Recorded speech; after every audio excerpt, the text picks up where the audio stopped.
Hi Sequels friends! Today is one of my favorite videos to make. So if you're like me, you love a good unboxing. Lord knows I do. I am watching them all the time while I am listing. It is my motivational content.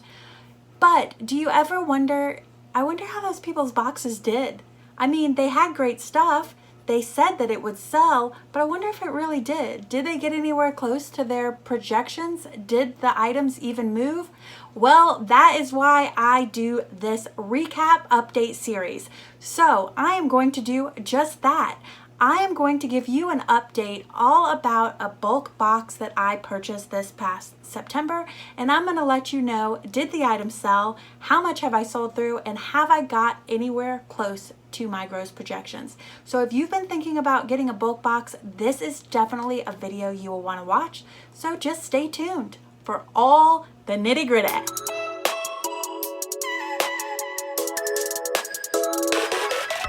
Hi Sequels friends, welcome back to my channel. Thank you so much for tuning in. I am just so excited to see more of you guys tuning into my videos and subscribing, and I do want to take this time to just thank you so much. It means the world to me. Now if you are new here, my name is Heather and I am a part-time reseller on Poshmark, eBay, and Etsy, and I use this YouTube channel to document my journey. So as I said in the intro, this is a bulk furniture and decor update, or recap as I like to call it. This is when I give you an update on a previous bulk unboxing that I've done. So back in September, I bought my second bulk furniture and decor box. It was primarily Target uninspected returns, and it was primarily curtains. So if you haven't seen that unboxing, you can definitely go over and watch it. I'll link it above and below. So if you want to pop on over there, give that unboxing a view real quick and come back here for the recap. I'm going to let you know just a few of the facts, how much it cost, what my gross projections are, and then we'll get into what actually happened. So this box, when I purchased it in September, cost $75.19. I had received 23 items, but I deemed just 16 of them were saleable. So either they didn't have a high dollar amount, things were too damaged to sell, so just 16 of the items I thought were worth it to list online. That made my average cost of goods per item $5.01. Now, looking back and doing my recap, I actually ended up not selling 2 of those 16 items. I have some forensic, I believe that's how you say it. I really should know, living in North Carolina now. Lord knows they're all in bloom for real this during springtime, right now, during this time of year. So I'm not sure if I'm pronouncing that flower right. As always, you guys are more than welcome to phonetically correct me below. But I got several forensic fake flowers and the sticker price on them, and I keep looking over here because they're actually sitting on my desk in a vase because I didn't know what to do with them. And they're yellow and they match my yellow accents in my room. But I thought the dollar value was too low. I didn't really know how I was going to ship them, so I was like, I'm not dealing with these. If you saw my my bulk unboxing from my video that I posted this Tuesday, you'll realize that I've now learned that vase fillers sell, and several of you let me know that crafters love these things. So now it's getting me to think that these flowers may actually have some value to them, and I might end up putting them up for sale and just putting some fresh flowers in my vase, especially since we're in springtime here. But for the purposes of this video, they are not included in these listed items. Also, I ended up taking a curtain panel because I decided to redecorate my bedroom, and one of the curtain panels matched wonderfully. So I took one of those curtain panels and updated my room with it and bought another one from Target to match. And then, true to reseller fashion, the old blackout curtains I had, I put online and they sold. So I ended up with 14 saleable items. Now I have gone ahead again for the purpose of this update and removed those items from the list, which therefore increased my cost of goods. Now, to be honest with you, I don't know if this is the right thing to do because I kept these items. So I don't know if I should have purchased them myself and taken them out of the cost of goods entirely. I don't know logically what the correct way of dealing with this is. So again, I just increased the cost of goods and pretended like they were non-saleable items that I had to donate. So take that information into consideration when I'm giving you the overall numbers, because if you would have done it another way, then it means my numbers would change somewhat. So because I ended up only selling or listing for sale 14 of the 23 items, that increased my average cost of goods from $5.01 up to $5.37. Now, as of today, I have sold through 10 of the 14 items. Yay, that is awesome. 7 of them sold on Poshmark, which was 70%, and 3 of them sold on eBay, which is 30%. Again, pretty interesting, but to be honest with you, when you see my next what sold video, I am really like rocking and rolling on Poshmark, and I don't know what has happened to eBay. I'm listing regularly, I'm running sales and promotions, I'm on the platform all the time, but my sales are like compared to this time last year. So it makes sense that most of my items are selling on Poshmark. The last item from this bundle to have sold on the 1st of this year. As of today, I have sold through 71% of this box, and I have done so in 5 months. Now, the sad part of the update is nothing made me over $20 out of the 10 items that sold. So not very excited about that. And most everything came in at $10 or less. And my net average sale price was $7.37. Are you kidding me? Now, I believe this past month my average sale price has finally increased a little bit, and I'm up to about $14 to $15.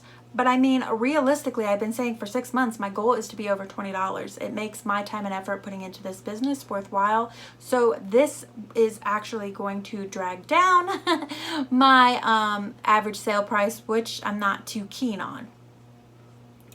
So gross projections that I made in that past video, I anticipated to make $200 to $275 gross on this box.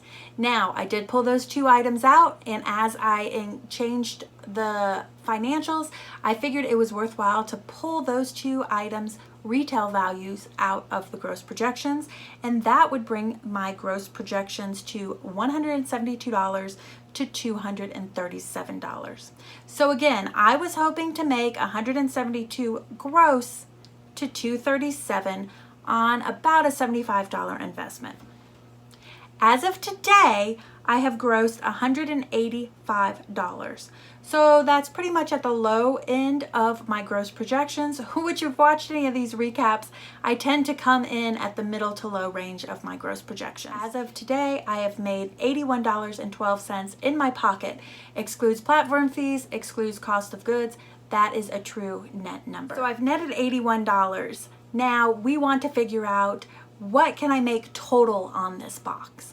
So if I ended up bringing in the low price on the remaining 4 items, now that's an assumption, because if they don't move in another 4 months or so and I hit the 9-month mark on them, they're going to get marked down and they're going to sell for even lower than this, because I like to turn goods, because I have a teeny tiny little space to keep inventory and I like to keep it moving. So, but let's just assume I come in at the low. That means I have the potential to gross $60 more. 60 added to the 185 brings me to 245. So with the potential to gross 245, but with that gross margin coming in at just 44%, then 44% of 245 is $107, which means I have the potential to net $107 on this box, and that is on a $75 investment. So, depending on how you have your reselling business structured, your opinion may be, that's fabulous, not only did you make back your $75 on your box, Heather, you also have the potential to put $100 in your pocket. And I say, you know what? You're right about that. I did not lose money on this box. I made a little bit of money on this box, and so I am overall happy with that. Now, having said that, based on the way that my business is set up, I have been struggling hard to increase my average sale price. I think to make this reselling business worthwhile and keep it as a part-time business so that I only have to put in part-time hours into running it, it would behoove me to make a $20 average sale price. The average sale price on these goods coming in at $7.37, which is a little less than half my current average sale price. I'm not totally down with that. So you will see a return on your investment, but you have to think about, is that return viable? So for me, I would say, and I wouldn't say I'm not buying bulk boxes. It's not like B&G trading. You can make some money on your box. Your items aren't going to sit there forever. The turn is fabulous. Turning through 70% of your inventory in 5 months to me is wonderful, especially like I said with limited space, and I like to turn product. But you aren't going to make bukus of money on this. Definitely am not going to bring in like I bring in when I source for myself through the bins, through 99-cent days, or just through thrifting in general. So I am tending to lean towards this philosophy. If you've watched any other updates on my unboxings, I'm tending to lean to this philosophy with wholesale boxes in general. So wholesale boxes are great for a multitude of reasons. One, they're freaking fun. I love it. They're so much fun to get. Even especially even more than bulk, the mystery ones. It's just fun to get some items. Two, you get items that you may not source out in the wild. You may not have them in your area to source. It may not be stuff you know a lot about. So it's a great way to try new product, to learn about new categories, to learn about new brands, and all of the like. That's wonderful. Also, it's a great way to quickly add inventory. So sourcing takes a little bit more legwork. It takes a little bit more time to find some good items. So if you're just in the need of building up inventory, whether you're first starting out, maybe you've had a higher sell-through than you anticipated, maybe you're like me to where you're trying to grow your business, so you're trying to increase the number of units you have across your sales platform, this is another way to do that easy and quickly. Now, because of all those wonderful things, there is a downside. And for me, the downside is you just do not make the money that you would make doing it yourself. You're just not going to. Am I going to stop buying these boxes? No, because of all those wonderful reasons that I gave you. I love the mystery of it. It's so much fun to unbox. ThredUp boxes, even if the shit comes damaged, which drives me nuts, it's still the mystery aspect of it. It's so much fun. Also, I am bringing home money on all these. Even B&G Trading, which is my worst box ever, I did not lose money on. I still made money on it. So given that I'm not losing money on it, I am making money on it, I'm going to continue trying these boxes, continue doing these unboxings. But I'm going to be very conscious that I'm likely to just make back a lower return. Maybe I'm only going to make a gross margin of 50%, and that's fine because it does all those other wonderful things, like increases the number of items I have in my shop and helps me grow my business. But I'm not going to anticipate making 2, 3, 4 times my investment as I do on the items that I personally source. So if you did find this video useful, please go ahead and give me a thumbs up. And if you haven't done so already, you will definitely want to go ahead, hit that subscribe button, and ring that bell so that you're notified every time I upload new videos, which is on Tuesday and Friday. And if you ring that bell, the next time I update a next bulk box, then you will be in the know. And I would love to hear from you. Have you bought any bulk boxes? Let me know in the comment section below. Do you have similar returns on your boxes as I do? I would love to know. And also, am I being too picky about how much money I expect to make on these? Because I like to make 2 to 3 times. I'm greedy. I'm greedy, bitch. But are you thinking that my projections are a little bit high and I should be happy with my return because I am still putting money in my pocket? Then you are free to let me know that in the comment section below as well. I would love, love, love to hear from you. And please do be reminded that your comments, your likes, your subscriptions help me immensely, and I appreciate each and every one of them. As you know, my goal is to try to monetize this channel, and all of your interactions with me really help me to accomplish that. So thank you so much. And I hope all of you guys have a wonderful and fabulous weekend. Have fun, stay safe, and I will see you on Tuesday. Bye-bye.